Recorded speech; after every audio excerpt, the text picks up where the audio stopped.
பாட்டிக்கு 30 வயசு இருக்கும்போது தாத்தா இறந்து போயிட்டாரு.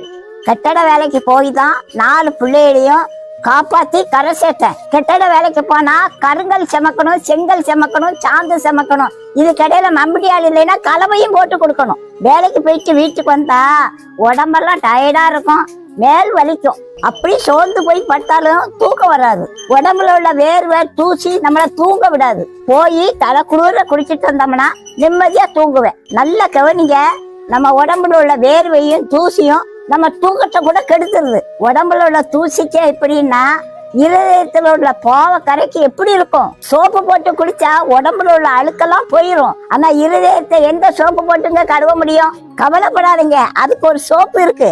அதுதான் இயேசு கிறிஸ்துவின் ரத்தம். இயேசு கிறிஸ்துவின் ரத்தம் தான் நம்ம இருதயத்தில் உள்ள பாவ கரையெல்லாம் கழுவி சுத்தம் பண்ணும். அந்த பாவ கரைகள் சுத்தம் பண்ணாம இருந்தா வாழ்க்கை முழுக்க நிம்மதி இருக்காதுங்க. தூக்கம் மாத்திரை போட்டாலும் தூக்கம் வராதுங்க. உங்க செல்வாக்க வச்சு நெட்டை வாங்கிடலாம், தூக்கத்தை விலைக்கு வாங்க முடியுமா? புருஷன் பொண்டாட்டி பிள்ளைகள் எல்லாரும் சம்பாதிச்சாலும் அது பொட்டல் பையில போட்ட மாதிரி காணாம போயிருங்க. சில பேருக்கு வருஷ கணக்குல வியாதியும் தீராதுங்க. பாவங்கள் மன்னிக்கப்படாம இருந்தா இப்படிதான் நடக்கும். இயேசுவே என் பாவத்துக்காக தான் சிலுவையில உங்க உயிரை கொடுத்தீங்க, பாவத்தெல்லாம் மன்னிச்சிருங்கப்பா, எனக்கு சமாதானம் தாங்கப்பான்னு கேட்டு ஜெபம் பண்ணுங்க. இழந்து போன சமாதானத்தையும் நிம்மதியான